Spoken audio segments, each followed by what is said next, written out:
Bonjour, bonjour à tous et bienvenue pour notre troisième rendez-vous dans le cadre de la Journée européenne des droits en santé. Dont nous trouvons pour ce jeudi dans le cadre de ce webinaire consacré tout particulièrement aux actions en faveur des aidants familiaux, donc en Martinique et en Guadeloupe. Donc, comme pour les précédents rendez-vous, on retrouve Suzy Ridache, donc, qui est la coordinatrice régionale de France Assos Santé Martinique. Et Bonjour puis, tout le monde, bonjour bienvenue. Suzy, voilà, donc qui sera chargée de tout ce qui est animation du chat, recueillir vos questions. Donc, surtout, n'hésitez pas à poser vos questions dans le petit chat. Et puis, il y aura aussi des sondages. Donc, restez en alerte. Et puis, nous accueillons pour le sujet du jour nos invités. Je souhaite aussi me présenter, Johanna Thomas, donc je suis la coordinatrice régionale de France Assos Santé Guadeloupe, Saint-Martin, Saint-Barthélemy. Donc c'est une co-animation, une co-organisation pour cet événement. Donc du coup, les présentations des deux organisateurs étant faites, on peut passer à nos intervenants. Donc tout de suite, je présente et je vous demande d'accueillir Jean Sabin, donc, qui est le président de l'association Aidons nos aînés et nos aidants, donc basée sur la Guadeloupe, ainsi que Candy Clotilde, qui est la coordinatrice de cette association. Bonjour, Monsieur Sabin. Bonjour, Madame Clotilde. Bienvenue. Bonjour à tout le monde. Bonjour, Johanna. Voilà. Et puis, côté Martinique, nous accueillons Marine Gorel, qui est la chargée de mission de l'Association martiniquaise des aidants familiaux. Bonjour, Marine Gorel. Bonjour, Johanna. Bonjour tout le monde.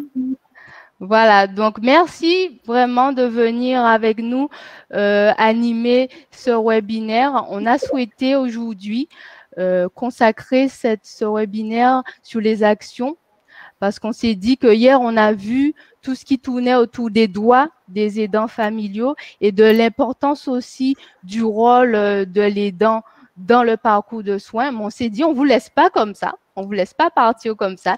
Il faut absolument qu'on vous donne aussi des outils concrets, des ressources aussi sur lesquelles vous appuyez, vous aidant, et ceux qui participent aussi, qui peuvent relayer également ces informations. Donc, c'est la raison pour laquelle on va tout de suite commencer par l'action de l'association Aidons nos aînés et nos aidants, donc qui œuvrent en Guadeloupe. Je vous laisse la parole, Monsieur Sabin, Madame Clotilde, pour nous dire ce que vous faites de bon en Guadeloupe pour nos aidants et nos aînés, apparemment aussi. Voilà. Bonjour tout le monde. On va vous présenter le projet que nous avons réalisé en Guadeloupe, qui est un projet expérimental, hein, je tiens à le préciser. C'est du répit à tout moment et en toute simplicité. Et donc, nous avons mis ce dispositif en place sur les 6 derniers mois de l'année 2020. Donc, voilà. Donc, le projet se décompose comme suit, hein, avec un sommaire, une présentation, un contexte. On y passera peu de temps parce que tout le monde connaît bien le contexte des Antilles. Présentation donc du projet en lui-même, de l'application, l'équipe, le planning, les objectifs, etc. Donc, on va tout de suite commencer par une présentation vidéo qui dure 3 minutes.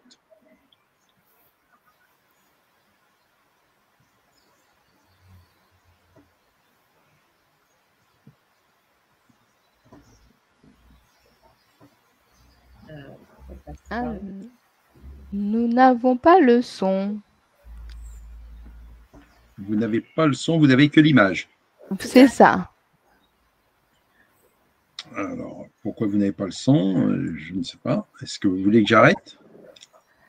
Mais du coup, c'est vrai que ça va être plus compliqué plus compliqué. À comprendre si nous n'avons pas le son, peut-être. Mais dites-nous peut-être en 2 mots.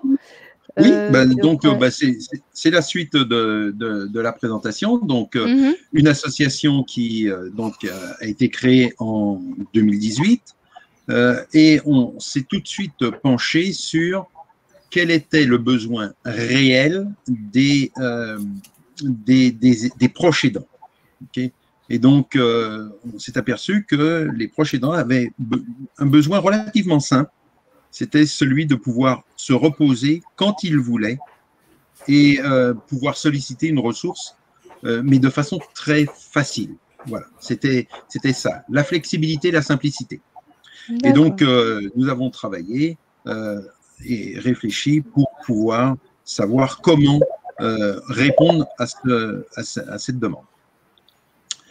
Alors, bien évidemment, il y a quand même un contexte. Hein. Le contexte, c'est, sur le territoire de la Guadeloupe comme sur celui de la Martinique, c'est le vieillissement de la population, c'est les enfants, alors qu'on avait des familles nombreuses avant, aujourd'hui, on sait bien que les familles nombreuses, c'est du passé, les enfants vont faire des études à l'étranger et ils souvent restent à l'étranger, enfin quand je dis l'étranger, c'est en dehors du territoire.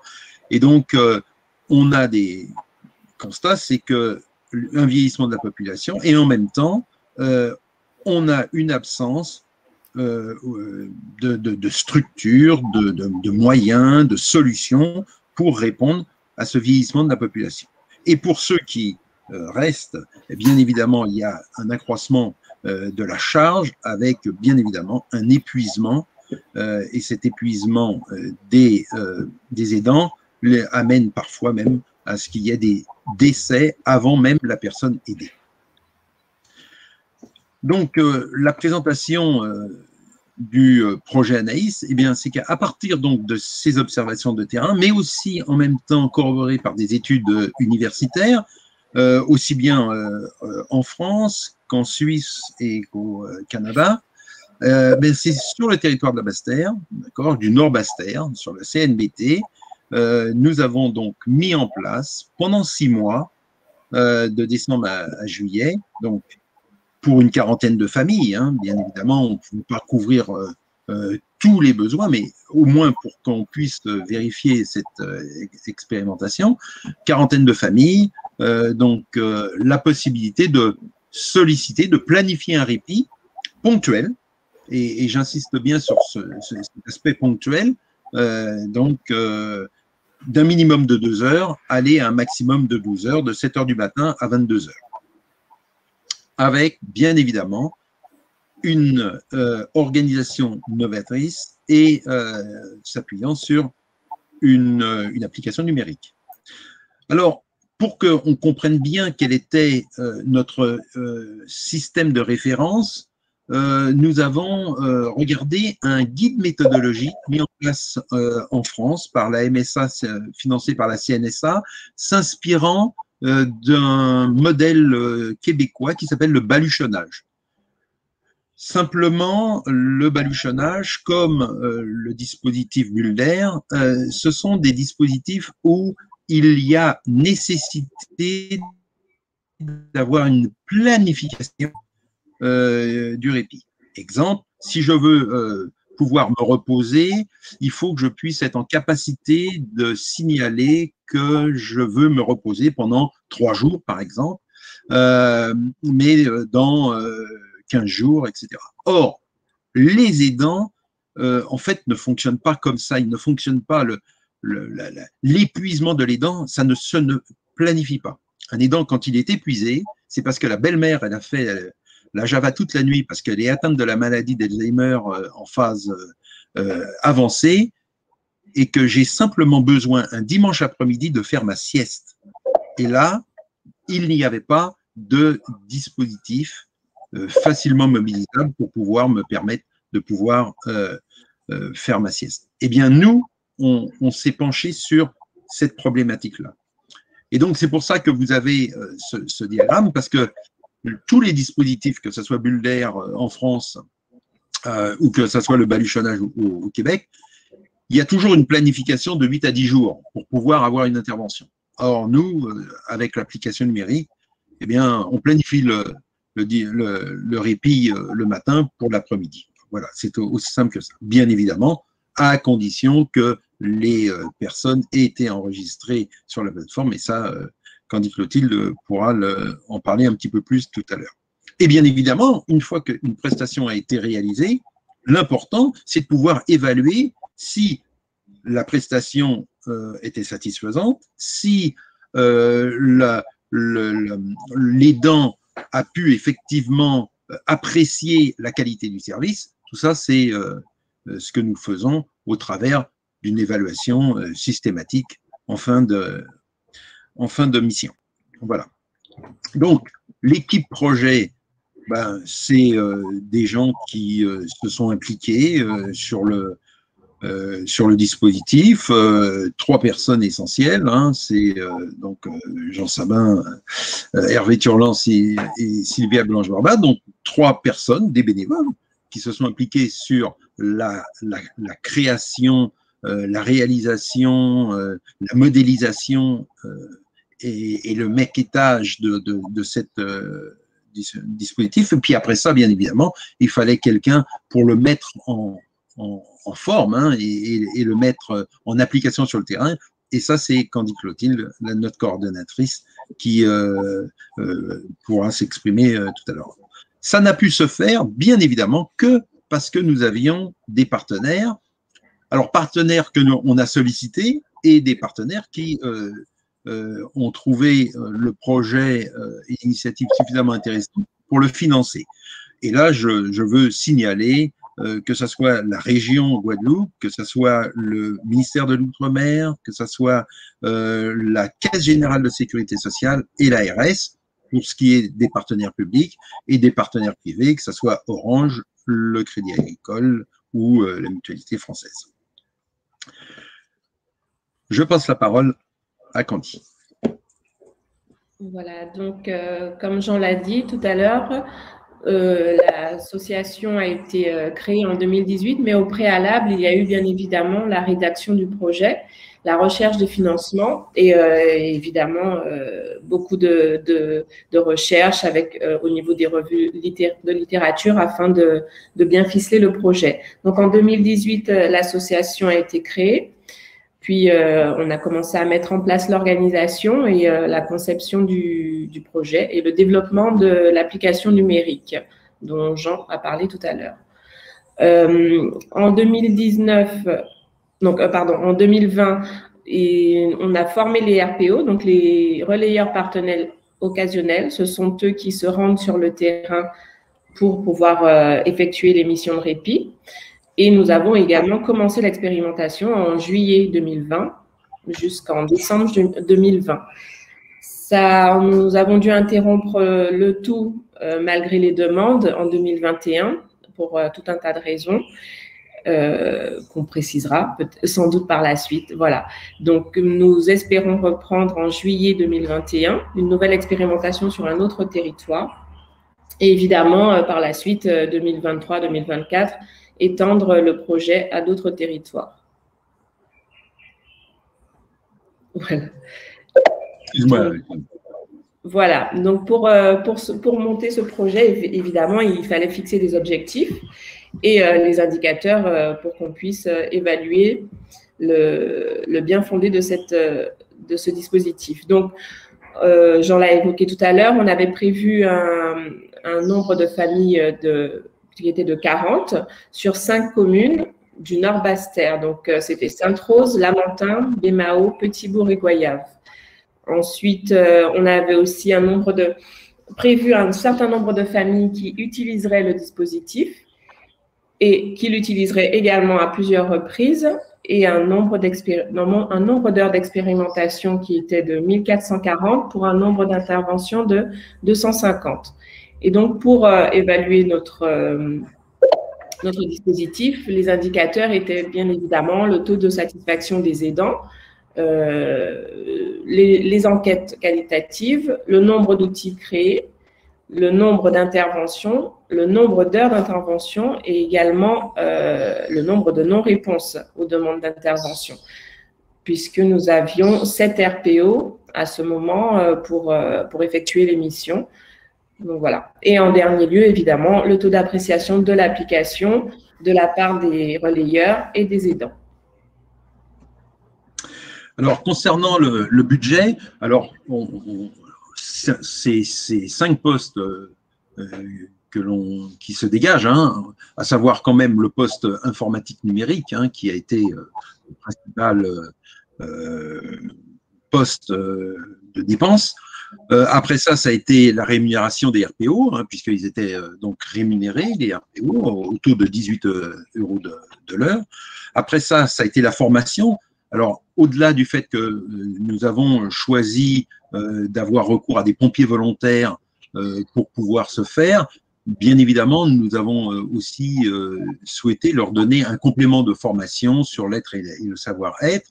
Enfin, les 2 derniers postes, eh ben, c'est un peu de budget pour l'administratif et un autre pour la communication. Candy ? Voilà. Et donc, le bilan de toute cette expérimentation, cette première expérimentation, a été très positif. Sur 6 mois, nous avons donc rempli quasi la totalité de nos objectifs, c'est-à-dire que nous avons pu avoir nos 40 familles. Sur ces 40 familles, 36 ont utilisé le dispositif, mais aussi 30 l'ont utilisé à plusieurs reprises, 2 fois en tout cas, minimum. Et le nombre d'heures pour l'expérimentation a été au final 861 heures pour un nombre d'interventions de 285. Donc en majorité, 36 familles sur 40 ont utilisé le service de répit de courte durée. Nous avons effectué 285 missions avec un total de 861 heures et 7 RPO pour ce faire. Voilà, donc en globalité, on a réussi cette expérimentation. Donc, si maintenant on tente de faire une synthèse de ces 6 mois d'intervention, on avait quand même contacté une 60aine de familles, mais on a bien vu qu'il y en a qui ne pouvaient pas se qualifier. Hein. Exemple, nous, il fallait absolument avoir un téléphone, un smartphone. Bon, les téléphones à clapet, c'est joli, mais c'est un peu antique, donc inadapté. Par ailleurs, on voit bien sur les 2 diagrammes que le temps de passer en mission, ben, c'est majoritairement de la courte durée, 2 heures, 3 heures, 4 heures, ce qui représente là 91%, et on voit bien que ça répond bien à un besoin. Et on voit aussi que la demande est assez équilibrée sur les 7 jours de la semaine. Donc, on voit que là, il y a effectivement non seulement une réponse en termes de temps, mais en même temps une réponse en termes de répartition, une bonne répartition sur la semaine. On peut le dire, l'indice de satisfaction est de 97% chez les aidants, c'est-à-dire que ça répond bien à leur demande, la qualité du service était excellente. On peut dire aussi que nous avons choisi que nos relayeurs soient des auto-entrepreneurs pour une raison relativement simple à comprendre, c'est que à partir du moment où on demande de la flexibilité, le cadre juridique qui s'impose naturellement, c'est celui d'être un auto-entrepreneur. On ne peut pas imaginer, et c'est ce à quoi a été confronté l'ensemble des dispositifs qui ont vu le jour en France, aux contraintes liées au statut de salarié. Il fallait avoir donc ce statut d'auto-entrepreneur, mais en même temps qu'on demandait de la flexibilité, nous nous sommes assurés que les relayeurs étaient bien payés, 18 € de l'heure, je l'ai dit tout à l'heure, parce que nous ne voulons pas que le mot flexibilité soit associé au mot précarité. Donc, voilà un petit peu quelle a été la démarche que nous avons initiée.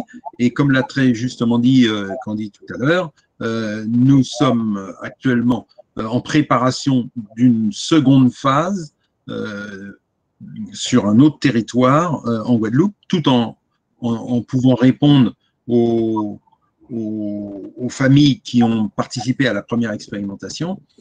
Et pour ça, bien évidemment, il faut qu'on continue à mobiliser des fonds publics pour pouvoir se faire.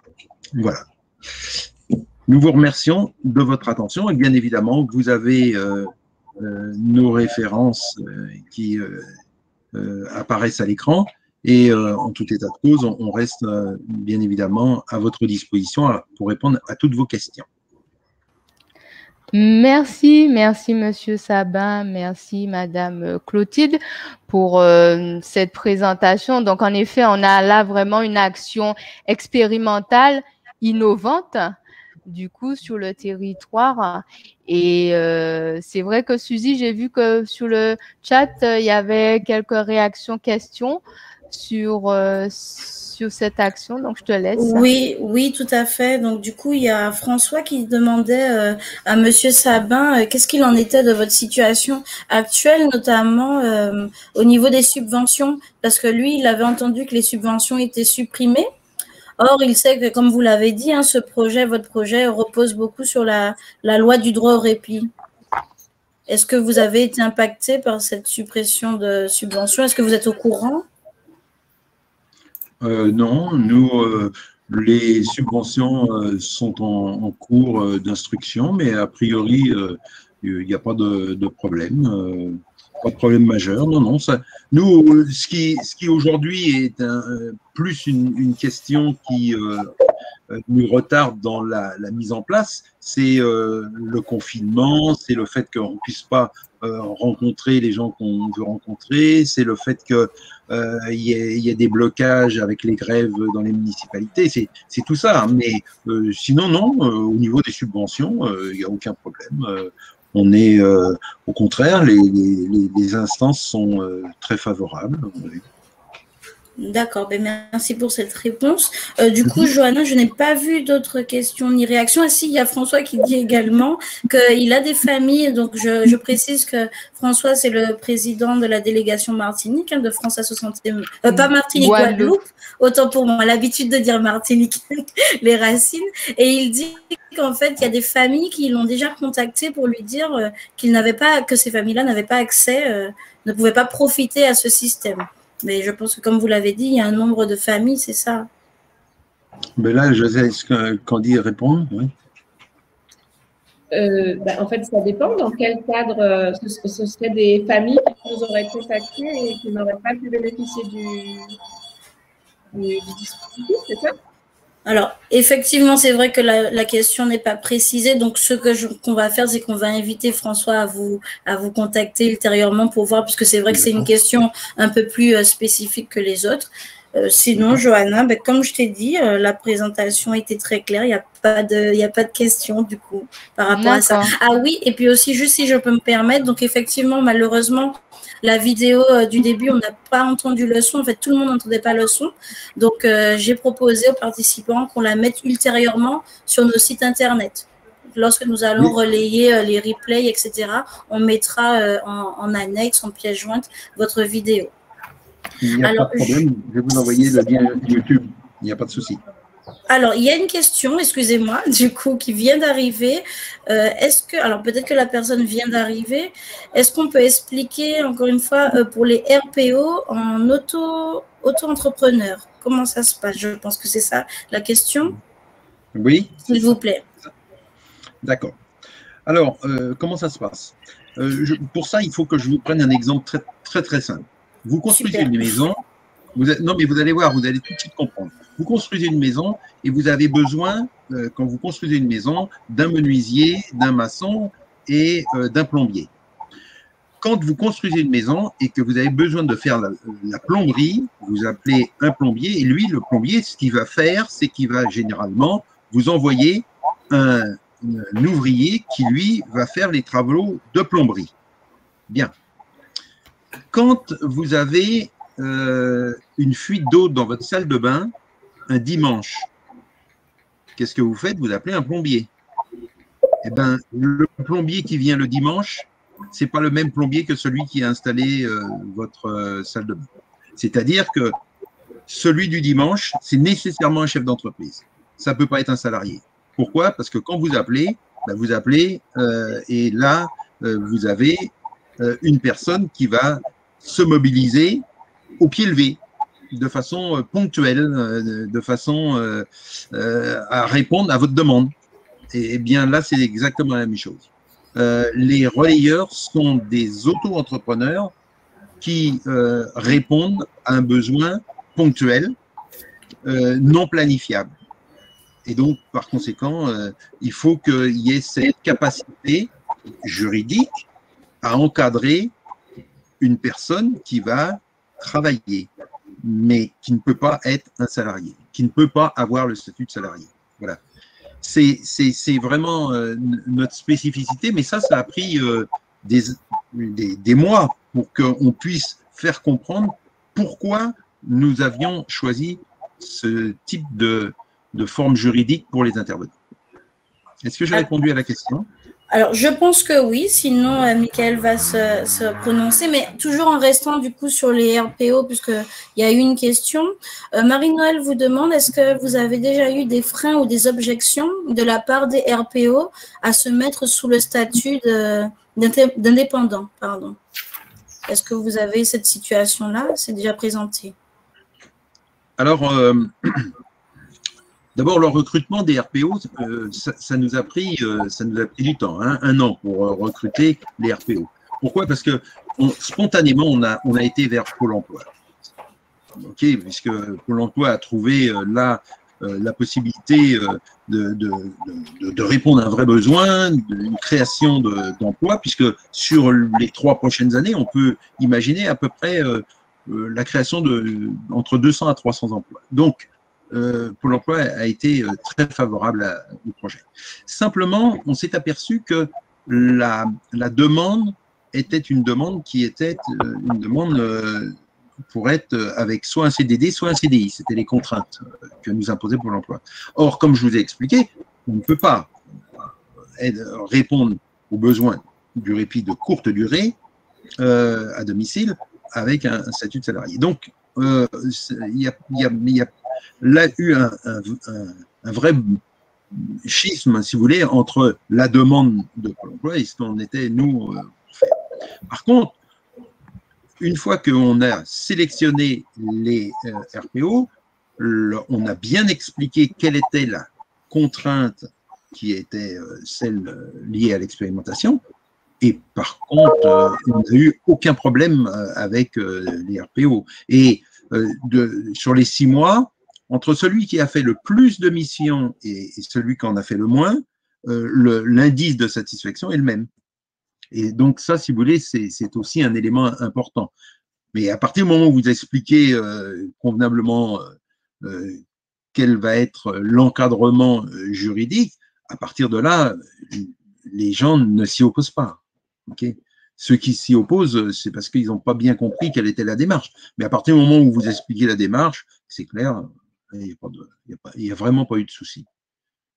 D'accord, merci. Il y a d'autres questions, donc du coup, ce qu'on va faire, c'est que je vais toutes vous les dire, donc il doit en avoir encore 3, comme ça, soit vous ou Madame Clotilde pourra y répondre. Donc là, ça concerne le périmètre d'intervention en Guadeloupe de votre association. Donc quelqu'un Germain demande une précision là-dessus. Ensuite, par rapport à ce que vous disiez tout à l'heure, Germain demande aussi, est-ce que le choix dépend-il d'un diagnostic territorial ?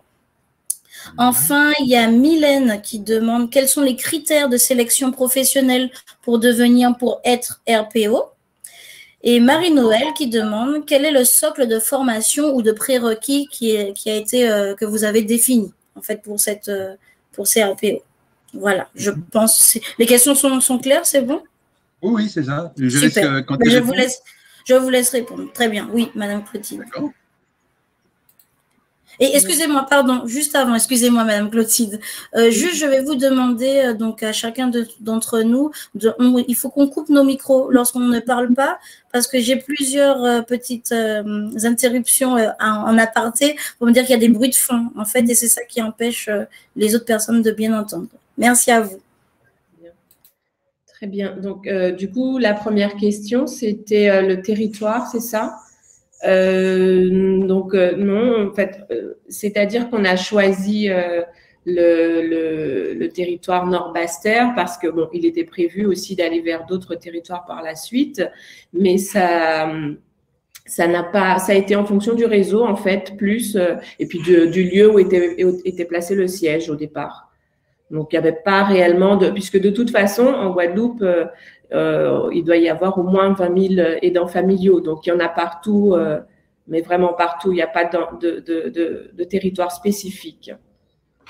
Et puis, en plus, je ne sais pas si on a réussi à avoir précisément, il n'y a pas de base de données, en fait, sur les aidants. Donc, du coup, c'est un peu compliqué aujourd'hui de savoir précisément où est-ce qu'il y aurait plus de concentration. Voilà. D'accord, merci. Donc, pour les autres questions, notamment sur les critères de sélection, je crois que… Sauf si c'est moi qui n'ai pas bien entendu, parce que je vous avoue que pour moi, malheureusement, ça coupe. Je ne sais pas si vous avez répondu à cette question. Oui. Les critères de sélection, c'est simple. Comme nous, notre association n'était pas connue, il nous fallait tout de suite être en capacité de pouvoir établir un climat de confiance avec les familles. Donc, pour ce faire, nous avons choisi d'avoir recours à des pompiers volontaires. Donc, voilà la base en termes de formation. Pompiers volontaires, pourquoi? Parce que d'abord, ce sont des personnes qui sont respectueux de leurs engagements. Deux, quand un pompier part sur un théâtre d'intervention et qu'il arrive, on lui a dit il y a un accident de la circulation, à partir de là, lui, il va trouver une solution. Il dit pas, je l'ai pas vu dans mon manuel de pompier. Il rentre pas à la caserne s'il n'a pas rempli sa tâche. Donc, si vous voulez, pour nous, c'était important d'avoir des gens dignes de confiance, en capacité d'être actifs, proactifs, réactifs, imaginatifs, bref, des gens qui savent ce que veut dire être engagé. Et à partir de là, il n'y a pas eu de problème majeur. C'était donc des pompiers volontaires, donc des gens qui organisaient leur temps, puisque en fait, ce qu'il faut bien comprendre, c'est que si on veut donner satisfaction aux aidants, il faut que la personne qui réalise la mission soit en même temps la personne qui organise sa mission. C'est ça qui est l'élément clé. Et si vous voulez, avec l'application numérique, quand quelqu'un met en place une demande de répit, la demande arrive sur les téléphones portables des différents relayeurs, des différents RPO, et il y en a un qui se positionne. Voilà. Et ça, sans intervention de notre part. Vous voyez, c'est ça l'élément important, c'est que là, on responsabilise et on automatise complètement la mise en lien. Mais c'est des humains qui interviennent. Hein. Et je précise, nous sommes intervenus en pleine pandémie. Donc ça veut dire qu'on sait faire, on sait comment réagir, et c'est pas le Covid qui nous fait peur. N'est-ce pas, Candy? Bonne nouvelle alors. Ça fait plaisir de l'entendre. Non, mais je dis ça parce que bon, des fois on est confinés, hein, donc nous non. Nous, on sait que en période, surtout en période de pandémie, les aidants, on peut pas leur dire, écoutez, on va vous faire un répit au téléphone. Ça n'a pas de sens. Je suis désolé. Quand je suis épuisé, parce que ma belle-mère, elle, qui a fait la Java toute la nuit, vous comprenez bien que quand j'ai besoin de faire ma sieste, je peux pas dire, attendez, bougez pas, je mets le téléphone en ligne pour que le téléphone surveille ma belle-mère. Ça n'a pas de sens. C'est des humains qui prennent en charge des humains. Mais simplement, la technologie permet cette mise en lien entre celui qui formule une demande, qui a un besoin, et celui qui va répondre à ce besoin. D'accord, merci Monsieur Sabin. Donc pendant que vous parliez, il y a eu une question de Daniela qui demande qui finance en fait ce temps de répit. Est-ce que c'est la famille qui finance directement ce temps de répit ou est-ce qu'il y a d'autres dispositions? Alors concernant l'expérimentation, hein, on parle bien d'expérimentation.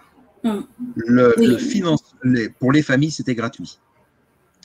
Elles avaient comme ça une douzaine d'heures à peu près par mois, d'accord. Et donc, pour les familles, c'était gratuit.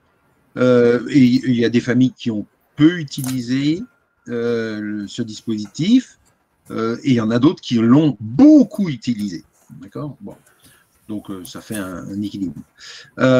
Par contre, les relayeurs, eux, étaient payés. Ils étaient payés 18 € de l'heure, ok. Et cet argent-là provenait principalement de la Caisse générale de sécurité sociale et de l'ARS.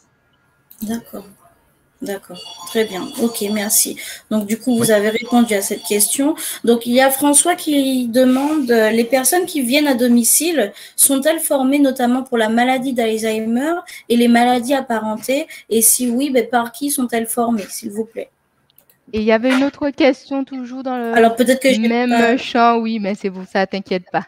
Je complète et ça tombe bien, c'est toujours dans le cadre de la formation. Il y a Marie-Noël qui demandait justement quel est le socle de formation. Ah si, j'ai posé la question. Et où, le socle de formation, ça va englober… Monsieur Sabin disait qu'au début, c'était les pompiers, en fait, la formation de pompiers, il a répondu. Oui, en fait… Mais ça va continuer. Oui. Nous, l'expérimentation avait pour objectif deux choses. Premièrement, la vérification de l'organisation, est-ce que ça fonctionne? Deux, est-ce que l'application numérique répond bien à la contrainte liée à cette demande un peu particulière du répit ponctuel? Les relayeurs n'ont pas été formés à une pathologie en particulier. Mais par contre, on peut imaginer dans l'avenir que si ça se pérennise, il puisse y avoir bien évidemment des formations spécialisées sur tel ou tel type de pathologie. Ça ne pose aucun problème.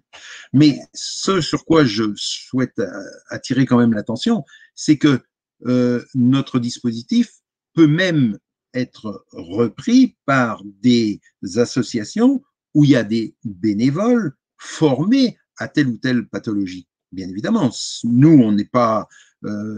l'idée, c'est la mise en lien.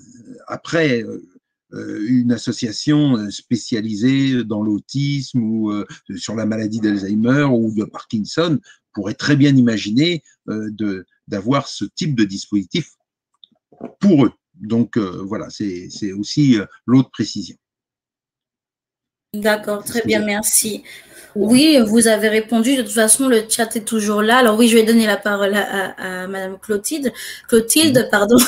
Juste avant, il y avait Madame, si je me trompe pas, j'ai plus accès, excusez-moi. Excusez-moi. Bon, Madame Clotilde, allez-y, je vais dire ma question après.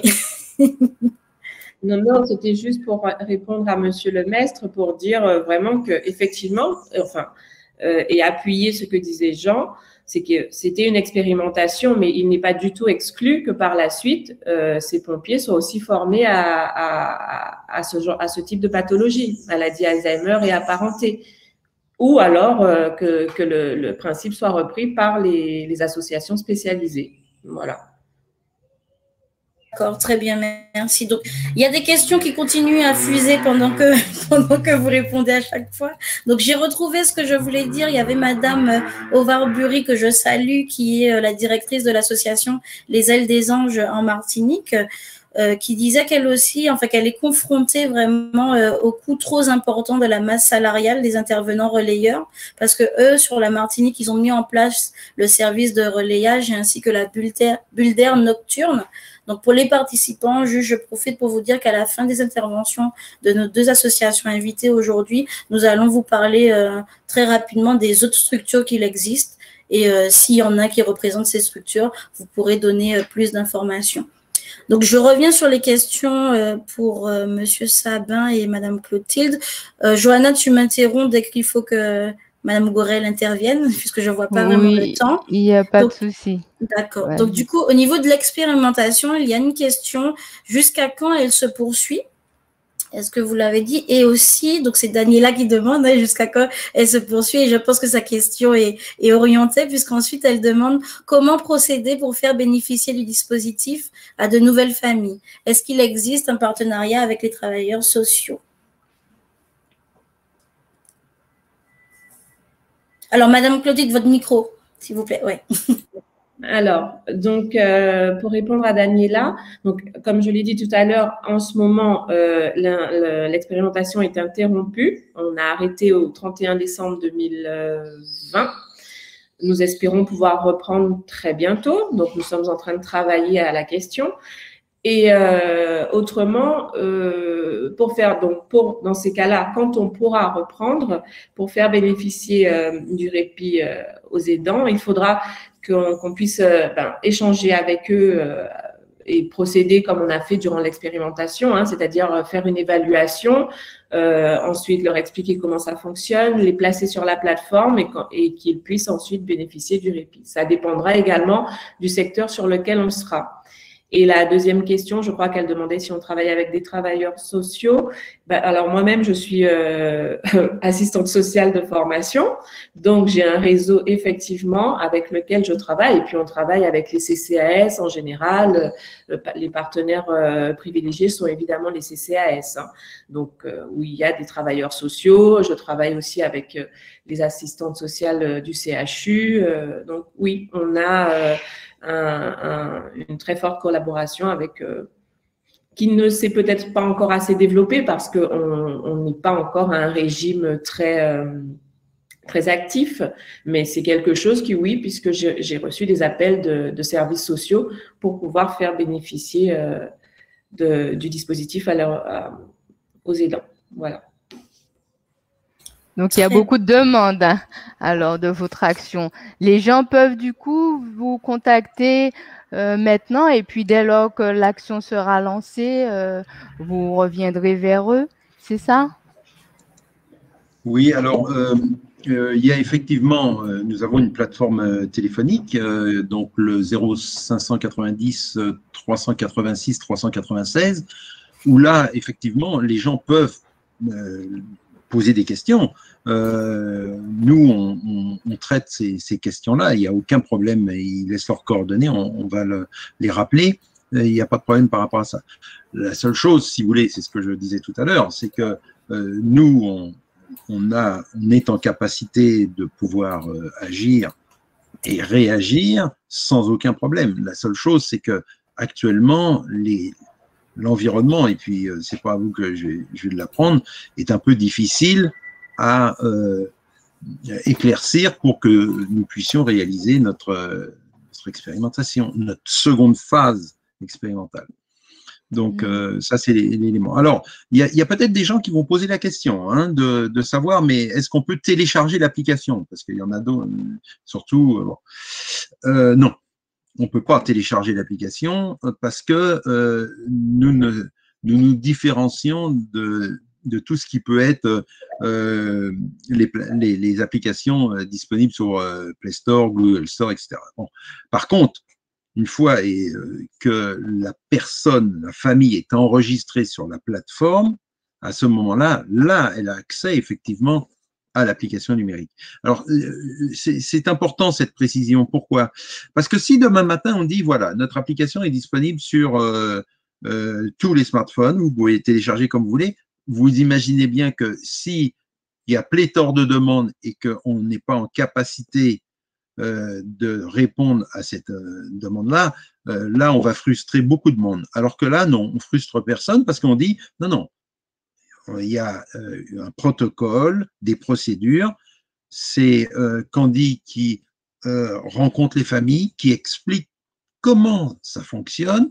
Et une fois que la famille est enregistrée sur la plateforme, après ça, elle utilise l'outil comme elle veut. Il n'y a pas de problème. Ok, ben, merci Monsieur Sabin pour cette précision.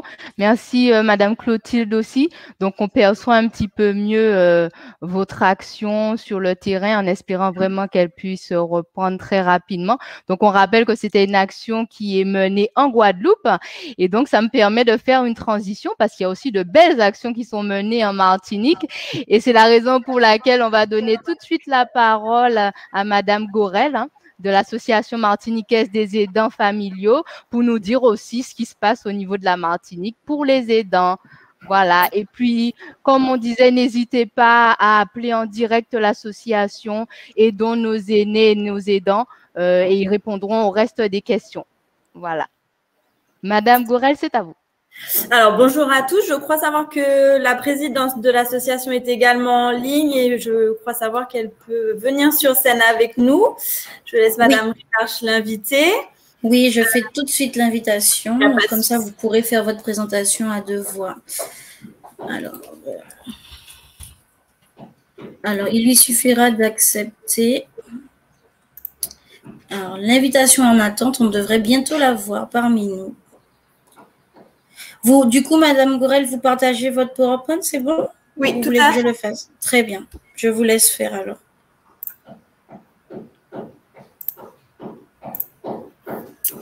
Alors, je pense qu'en attendant l'arrivée de Madame Stéphanie Victoire, vous pourrez commencer parce que je l'ai invitée, mais je ne la vois pas encore, donc elle arrive dans pas longtemps. Alors, j'essaie de la voir en plein écran, le PowerPoint, mais...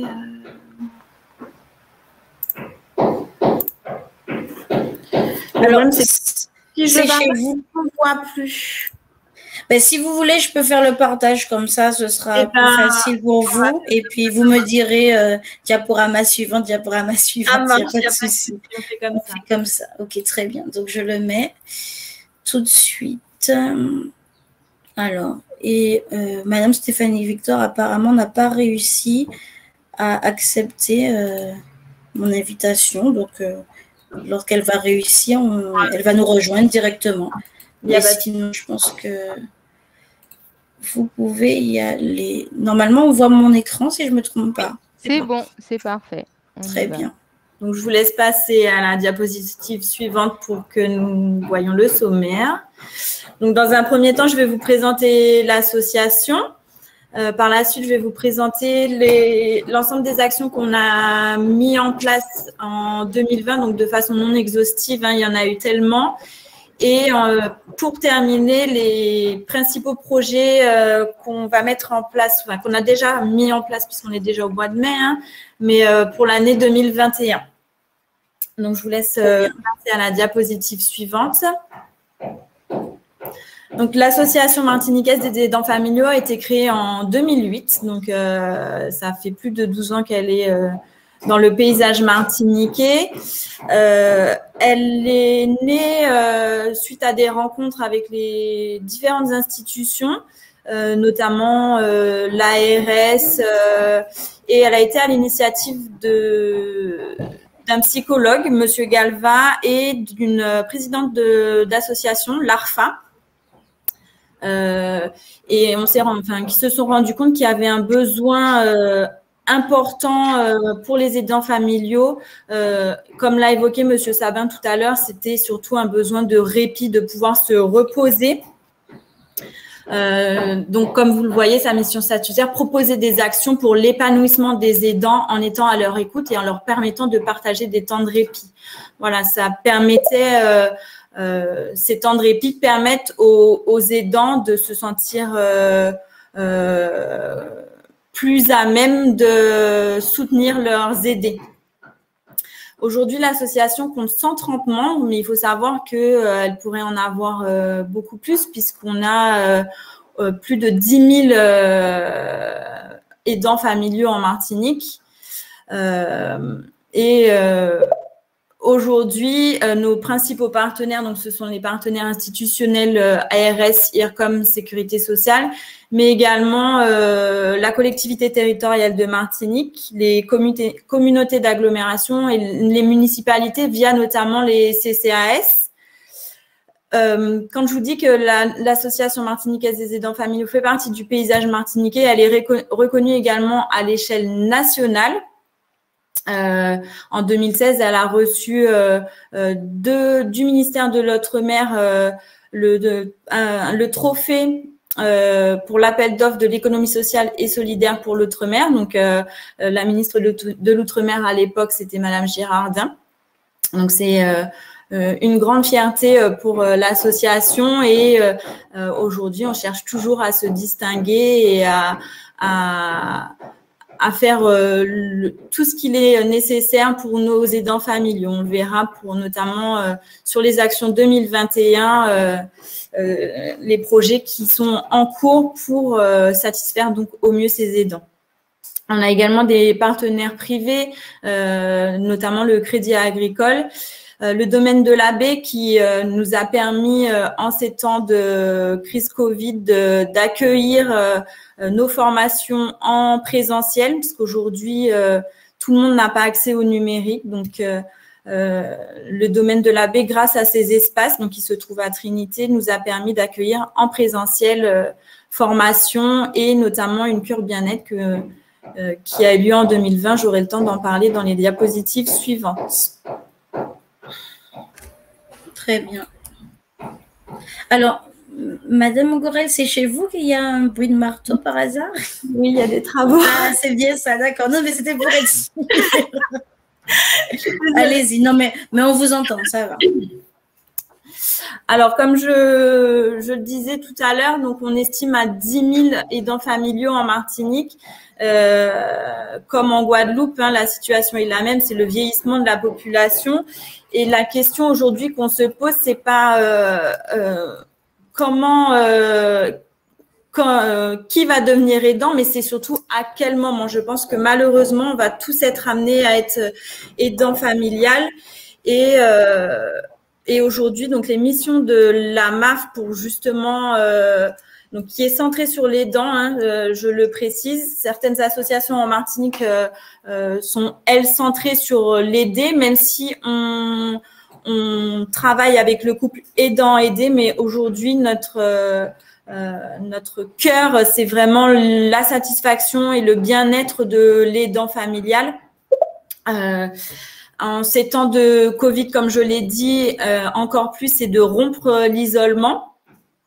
Et surtout, voilà, assurer le bien-être de l'aidant pour, comme l'a dit Madame Stéphanie Victoire hier d'ailleurs, c'est pour éviter la non-bienveillance, sans aller jusqu'à la maltraitance, mais voilà, aller éviter la non-bienveillance envers l'aidé, parce qu'on sait que la pression est importante pour ces aidants. Donc voilà, je vous laisse passer la diapositive suivante. Donc, je l'ai dit, dans ce contexte de crise Covid, l'année 2020 a été une année assez particulière et c'est pour ça que aujourd'hui, moi, je travaille avec l'Association martiniquaise des aidants familiaux. C'est pour aller vers ce tournant numérique pour pouvoir sortir de l'isolement, mais pouvoir être au plus près de l'aidant, même si on ne peut pas l'être physiquement. Voilà, je suis moi présente sur les réseaux sociaux et sur toutes les plateformes qui permettent d'avoir un accès rapide à l'information et surtout pouvoir répondre dans l'immédiat à l'aidant qui pourrait se trouver en détresse. Donc, l'objectif, ça a été surtout de maintenir nos actions et entretenir le lien avec l'aidant de quelque manière que ce soit. Vous pouvez passer à la diapositive suivante. Donc, en règle générale, voilà, ce sont les diverses actions qui ont été menées cette année. On les retrouve de manière régulière et font partie du paysage chaque année de l'association. Donc, notamment ce qui va être écoute personnalisée, je le disais, hein, dès qu'un aidant familial se retrouve dans une posture difficile, que ce soit pour lui ou pour son aidé, on répond de manière immédiate à son besoin et on prend rendez-vous, on se déplace vers l'aidant pour pouvoir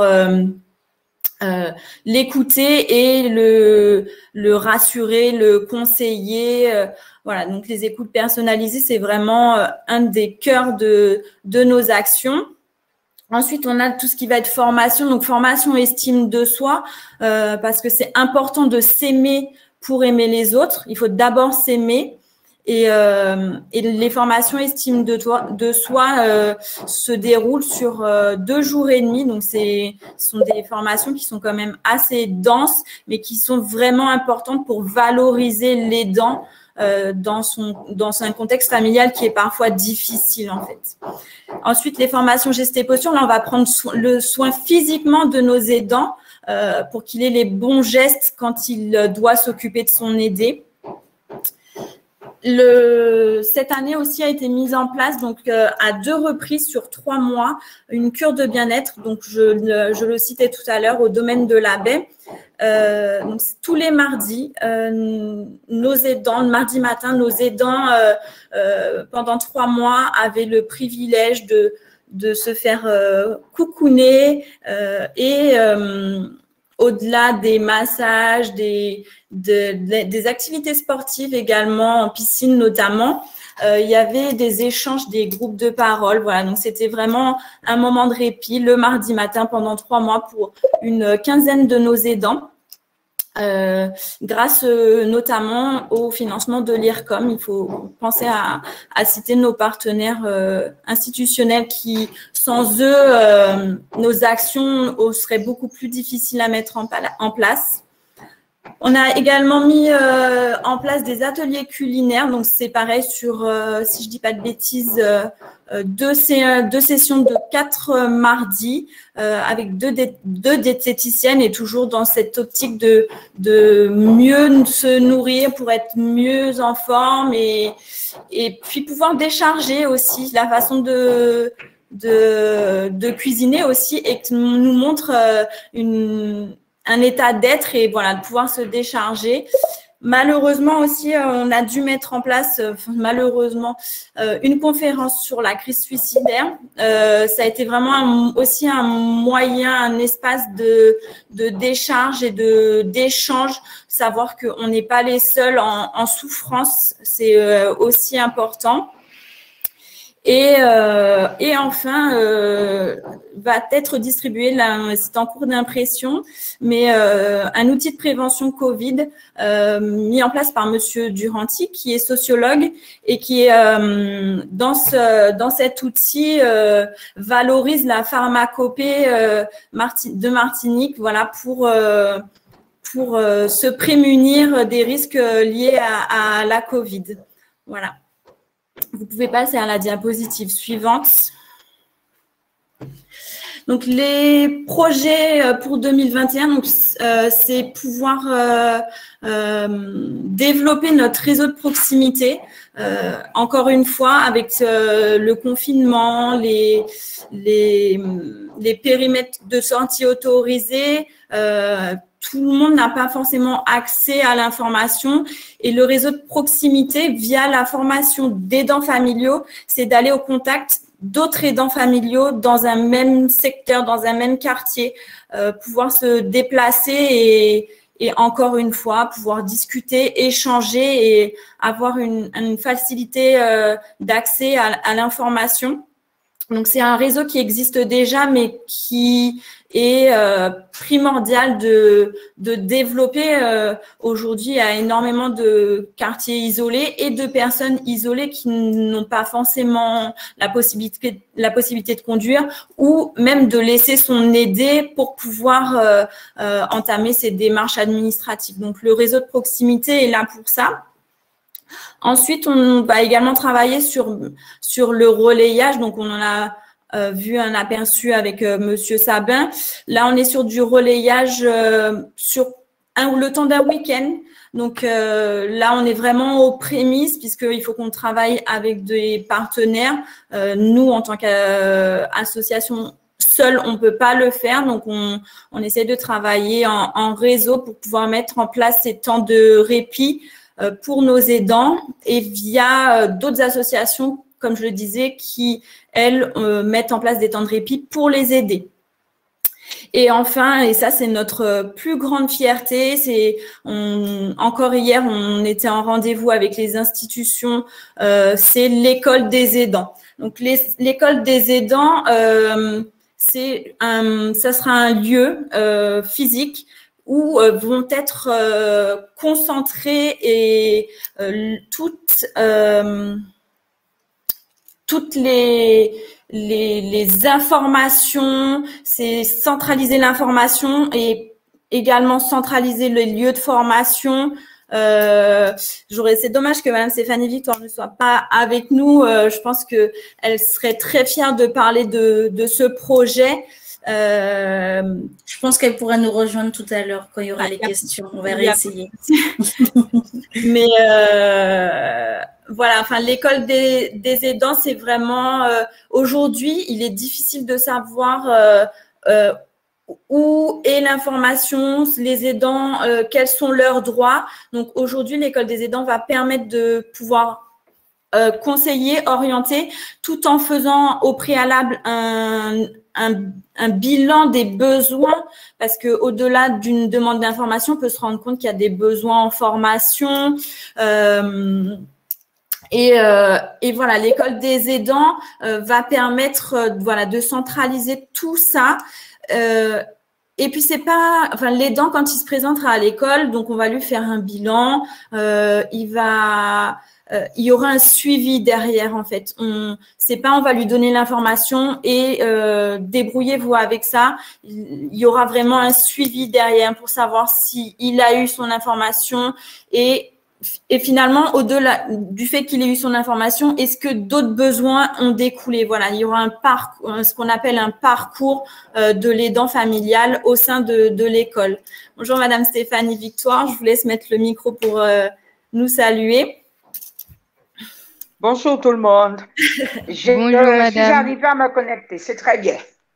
Bienvenue parmi nous. Quand tu parlais de l'école des aidants, notre petit bébé qui prend forme, qui prendra naissance bientôt. C'est vrai qu'hier, nous étions au SGAR avec toutes les institutions pour mettre en place cette école qui va permettre aux aidants de mieux accomplir leur quotidien. Mais nous oublions trop souvent les jeunes aidants. Parce que parfois, ces jeunes aidants mettent leur vie entre parenthèses. Et quand la personne aidée s'en est allée, ils se cherchent. Ils ne savent plus que faire. Ils ne savent plus s'il faut reprendre le même travail qu'ils avaient. Donc, l'école va leur permettre de reprendre confiance en eux, peut-être de se réorienter, hein, puisqu'on va se doter de professionnels pour le développement des compétences, tout et tout, pour les jeunes aidants. Ça, il ne faut pas qu'on oublie les jeunes aidants parce que de plus en plus, il y a des malades. Il y a des malades et il y a des jeunes qui s'occupent d'eux. C'était ce que je voulais simplement ajouter à ta présentation qui, je trouve, est exceptionnelle, Madame Borel. Merci. Je pense que vous pouvez passer à la diapositive suivante. Donc, Suzy, juste, on n'est pas en plein écran pour la diapo. Donc, je ne sais pas. Est-ce que...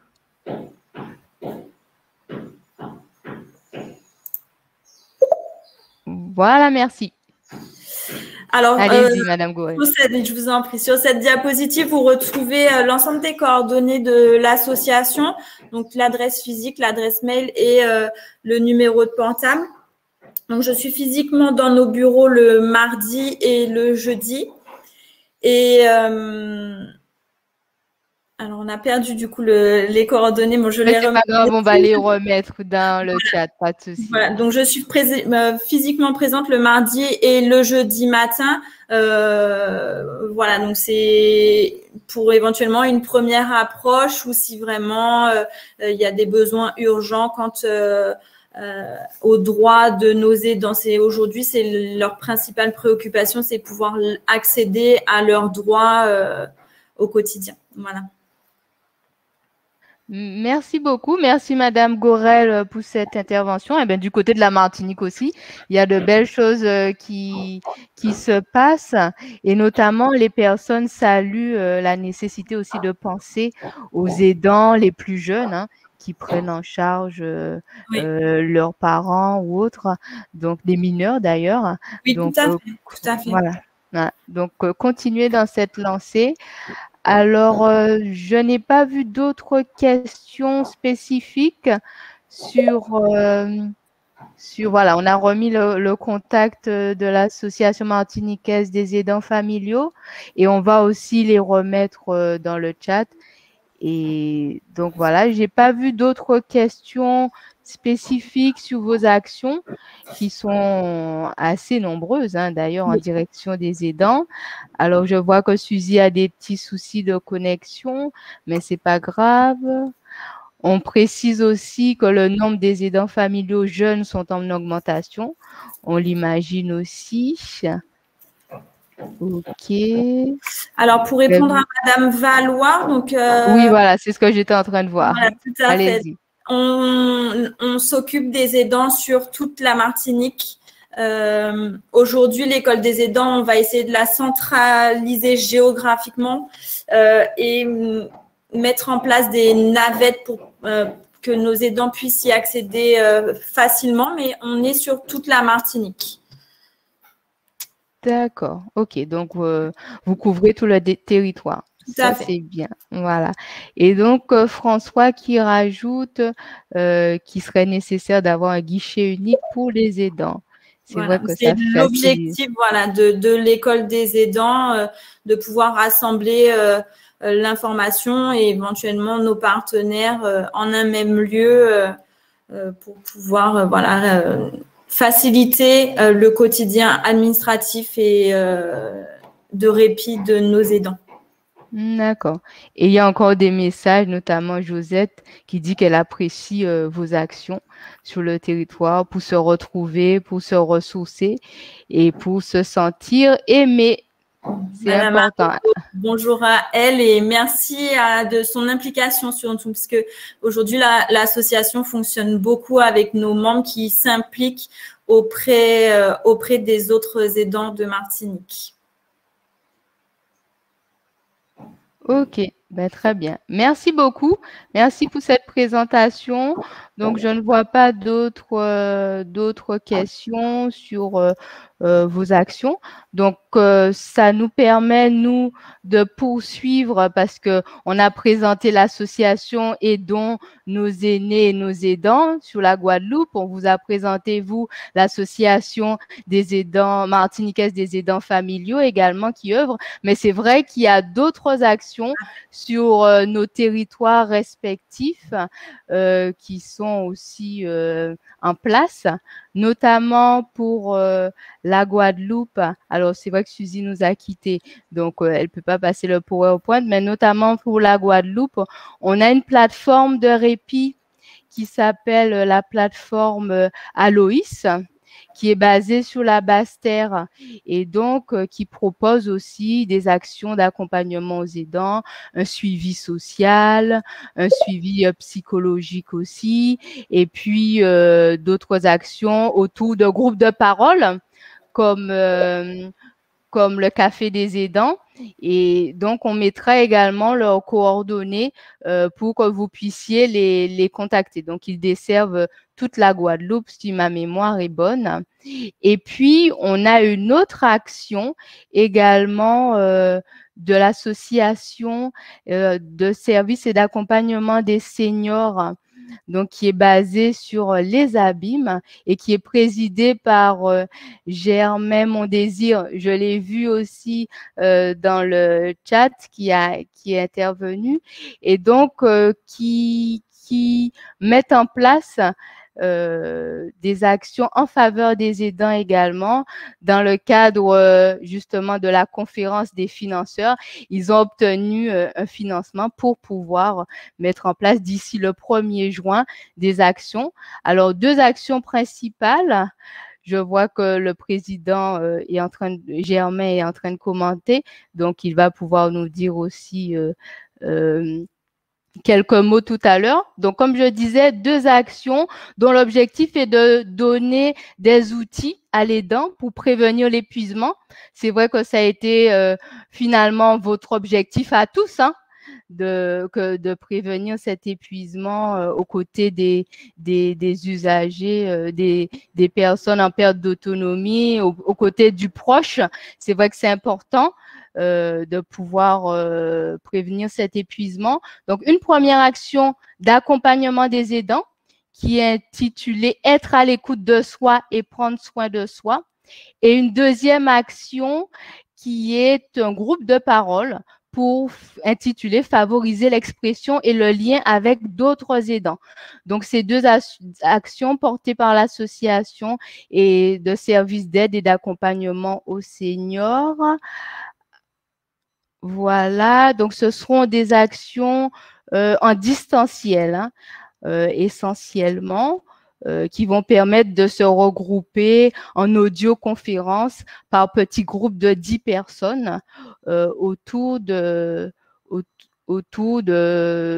qu'est-ce que l'aidant, comment faire justement quand on est face à une situation qui est difficile. Donc, il y aura un partage d'expérience entre tous les aidants. Voilà, alors, Suzy a des problèmes de connexion parce qu'elle nous aurait parlé un petit peu des actions sur la Martinique. Ce que je peux faire, c'est inviter le président Germain Mondésir pour qu'il puisse donner aussi quelques informations concrètes. Voilà. Concrètes. J'invite Monsieur Mondésir. Est-ce qu'il est là?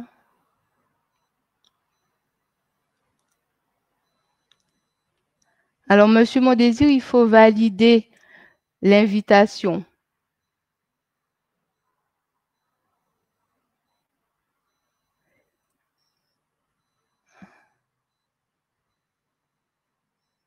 Bon, ça ne fonctionne pas.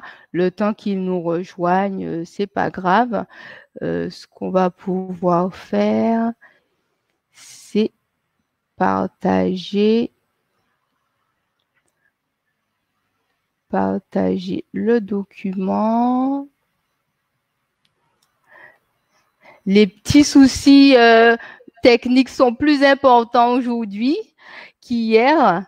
Donc, ça ne nous permet pas de vous donner l'information de façon fluide, mais ce n'est pas grave, hein. On continue. Hop.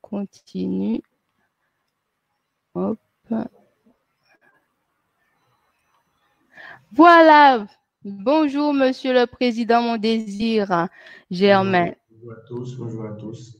Il faudrait parler un petit peu plus fort. Donc, vous êtes le président du service d'aide et d'accompagnement aux seniors et vous allez nous présenter, voilà, les actions que vous allez prochainement mettre en place. Oui, juste faire un petit rappel que le SAS, c'est le service d'aide et d'accompagnement aux seniors, ayant pour mission principale d'évaluer les besoins des retraités dans le souci de mettre en place les plans d'action personnalisés, favorisant leur maintien à domicile et en partenariat avec la CGSS et les autres structures, le MSA. Parlez juste un petit peu plus fort, Monsieur Mondésir. Oui, je disais que les missions essentielles sont d'évaluer les besoins de retraités et dans le souci de mettre en place des plans d'action personnalisés pour les maintenir à leur domicile et en partenariat avec les différentes structures comme la CGSS, le MSA, le SSI, les autres structures. Donc, par ailleurs, à côté de cela, justement, nous avons, comme c'est de l'accompagnement, nous avons mis en place quelques actions qui est en dehors de l'évaluation, ce dont vient de parler Joanna Thomas, qui consiste à accompagner les aidants dans différentes missions. Par exemple, à l'écoute du soi. Ça me paraît être important puisque c'est l'accompagnement, être à l'écoute de soi et prendre soin de soi. Le constat est que très souvent, l'aidant ne sait même pas qui il est. Et ça nous importe beaucoup parce qu'on se dit, mais on aide, mais on ne sait même pas qui on est et on n'entre pas en soi, on ne se visite pas pour savoir qu'est-ce qu'on devient, qu'est-ce qu'on va devenir, qui on est. Donc, c'était un petit peu, notre mission, c'était dans cette action-là, c'était de comprendre le rôle, son rôle d'aidant et ses limites. C'est important. Limiter aussi les risques d'épuisement et être aidé sur le plan et être aussi aidé sur le plan associatif et administratif. Parce que quelque part, l'aidant ne sait même pas où faire ses démarches, auprès de qui il doit faire ses démarches. Donc, il ne sait pas qui il est vraiment dans son rôle d'aidant. Donc, c'était un petit peu cet accompagnement-là. Et donc, c'était les objectifs. Donc, qui est le proche des aidants, les aides existantes, vous en avez parlé dans l'autre conférence, c'est important de savoir. Repérer aussi les signes d'alerte et prévenir l'épuisement. Très souvent, il n'y a pas ce repère-là et on ne sait pas à quel moment on est limité. Et la gestion des émotions aussi, par moment, ressentir des fatigues, ressentir des émotions. Et ça aussi, c'est pouvoir accompagner les aidants dans ce cadre-là et faire face à des situations de rupture et d'usure. C'est un petit peu le but de ces séances. Ces séances sont collectives, elles durent chacun 46 minutes réparties sur 10 mois en audioconférence avec pour objectif de prévenir ces risques dont je parle tout à l'heure. Les bénéficiaires étant des personnes qui se situent sur des zones blanches déterminées par le conseil départemental, donc dans les zones blanches. Donc voilà un petit peu la première action, qui est le projet d'accompagnement aux aidants. Et la deuxième action dont faisait écho, c'est dont vous faites aussi en Martinique, c'est le groupe de parole, favoriser l'expression et le lien avec d'autres aidants. Et ça aussi, c'est pour nous la façon aussi de rompre cet isolement des aidants, parce que très souvent, et vous le constatez, vous qui allez sur des territoires, que par moments, les aidants sont avant tout et souvent plus malades tout au long de leur trajet d'accompagnement que les propres personnes qu'ils aident, quoi. Et ça aussi, c'est important. Il faut savoir que toutes ces mesures sont encadrées par des professionnels, des psychologues, des sociologues, et qui sont des intervenants sur les différents projets.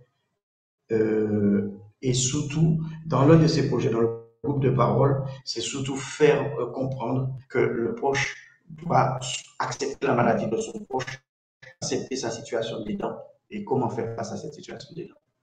Parce que c'est la plupart du temps où les gens se disent, moi je fais ça, et à un moment on devient aidant par défaut, on devient aidant parce qu'il n'y a pas d'autres personnes qui pourraient relayer, et très souvent ça c'est une des problématiques. Quelquefois aussi, mettre en place les différents ateliers qui consisteraient. Vous avez encore 2 petites minutes, Président. 2 petites minutes, je vais vite. Oui. Mon désir germe, allez-y. Oui, je vais vite. Concilier surtout la vie professionnelle et la relation d'aide. Dans la relation d'aide, la vie professionnelle et la relation d'aide. Ça aussi, ce sont des ateliers qui sont importants parce que des fois, les gens n'arrivent pas à concilier les deux et puis claquent.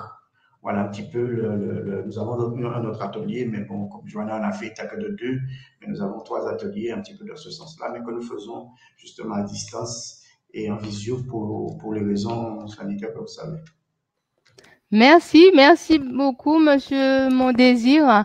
Donc, comme vous pouvez voir à l'écran, les 2 autres actions qu'on a brièvement présentées enfin, celle de Monsieur Mondésir, service d'aide et d'accompagnement aux seniors, et puis celle qui a été approfondie un petit peu en amont par Monsieur Sabin et Madame Clotilde. Mais je voulais aussi la diapo, Suzy, où on parle de la plateforme de répit, voilà, que j'ai présentée plus rapidement.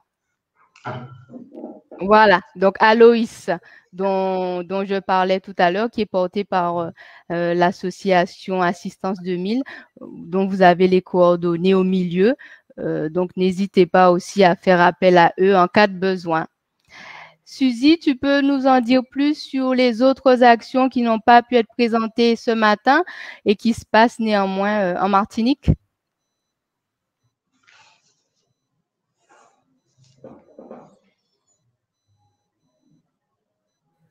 Ah, il n'y a pas le son.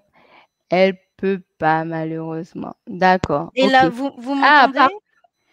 Parfait. Je vais y arriver. Je suis vraiment désolée, mais il y a de graves soucis là d'internet et je suis très embêtée parce que j'ai raté plein de choses. Mais bon, alors pour vous en dire un peu plus, comme vous pouvez le voir en termes de plateforme de répit et d'accompagnement des aidants familiaux en Martinique, il y en a 2. Donc tout d'abord, il y a la case Grand Moon qui se situe à Fort-de-France, donc qui propose principalement 5 formules. Donc la première, c'est le répit de l'aidant du malade accueilli.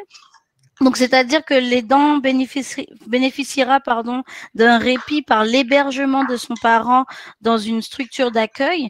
Et en fait, la case Grand Moon se veut vraiment de donner l'accès et la possibilité aux aidants familiaux d'avoir un réseau de structures qui peuvent accueillir la personne aidée.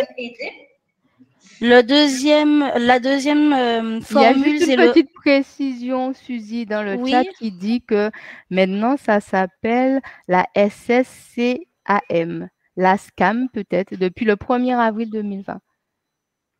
D'accord, eh ben, je vais modifier.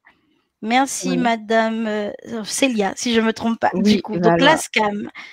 Case Grand Moon qui est devenue la SCAM. Donc, la deuxième formule, c'est le répit de l'aidant du malade donc au domicile. Donc, il y a un réseau de partenaires qui agissent au domicile de la personne aidée.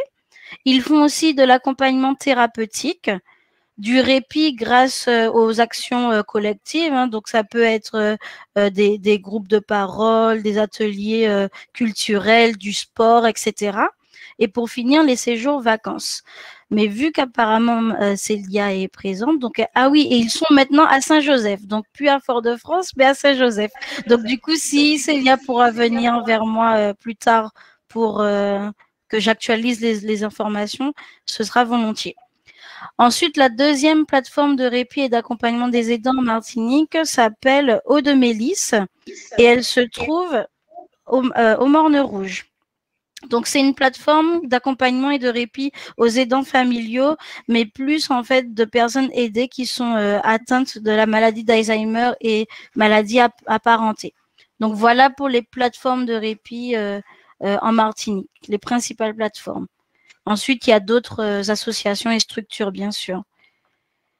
Est-ce que, Johanna, je dois continuer avec les autres ou tu en as déjà parlé? Vas-y pour celle de la Martinique. En fait, j'ai parlé de celle de la Guadeloupe et tu peux continuer pour la Martinique. D'accord, ben je continue, merci.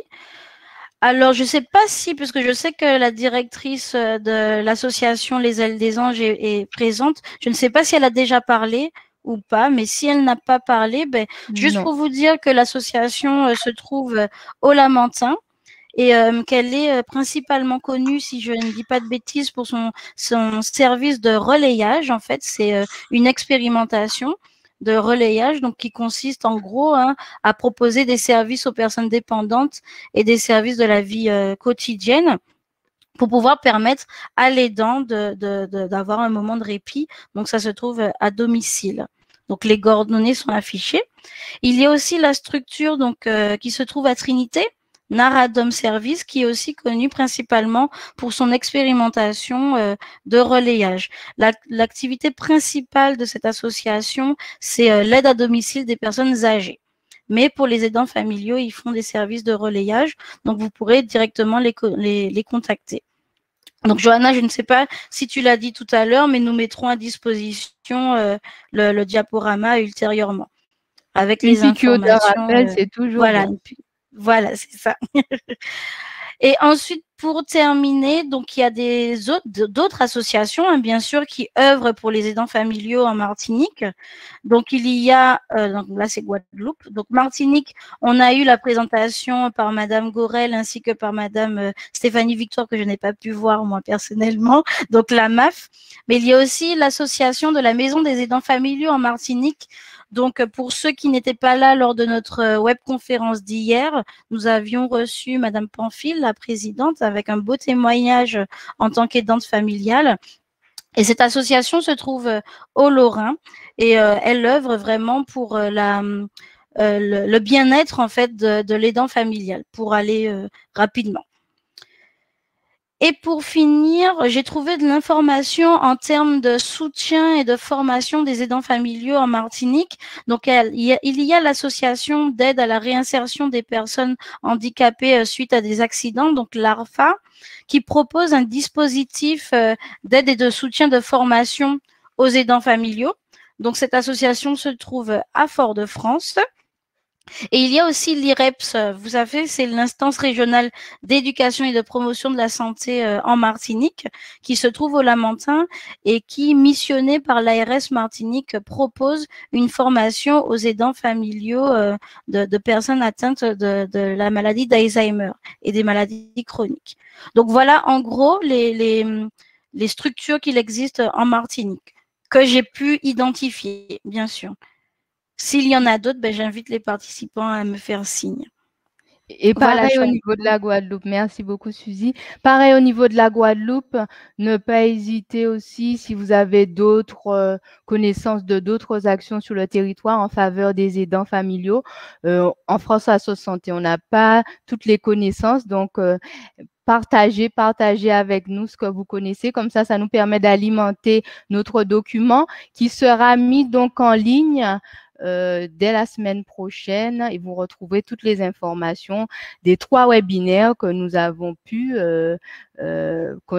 organiser. Donc voilà, j'ai envie de vous dire que nos 3 rendez-vous touchent à leur fin.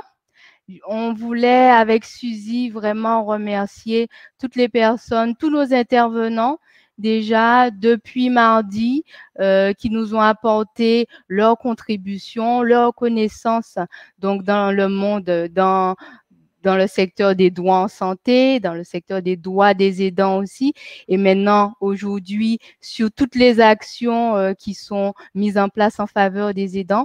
Donc, merci pour ça. Merci aussi à nos présidents de délégation France Asso Santé Martinique et France Asso Santé Guadeloupe, Saint-Martin, Saint-Barthélemy pour leur soutien au quotidien, leur militantisme et puis leur activité au quotidien à nos côtés. Et puis enfin, un petit coucou à Audrey aussi. Je sais, qui est de France Asso Santé Martinique et qui a géré toute la partie inscription, etc. Est-ce que j'ai oublié d'autres remerciements, Suzy? Non, Johanna, tu as remercié nos intervenants, nos présidents de délégation également. Voilà. Et du coup, et merci aux participants. Voilà, mais c'est ce que j'allais dire. Et je pensais que tu allais finir avec le petit sondage habituel. Donc oui, vraiment un grand merci aux participants qui ont été là sur les 3 jours. Je sais aussi qu'il y a certaines personnes qui n'ont pas pu se libérer parce qu'engagées par ailleurs, mais qui vont regarder le replay.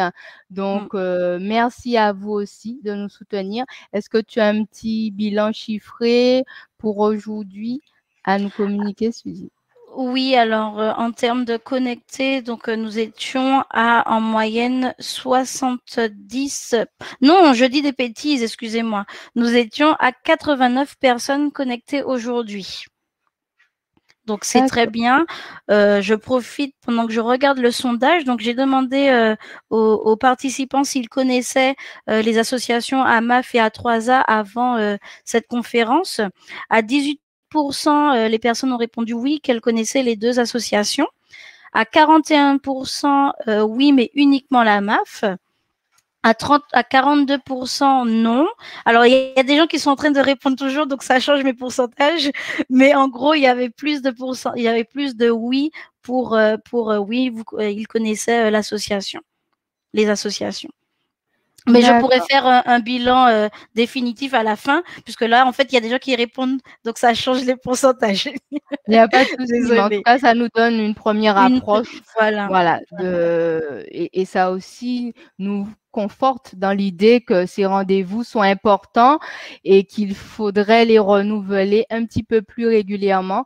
Mais vous savez aussi que France Asso Santé, c'est des bénévoles avant tout, d'associations qui militent déjà chacune dans leur secteur.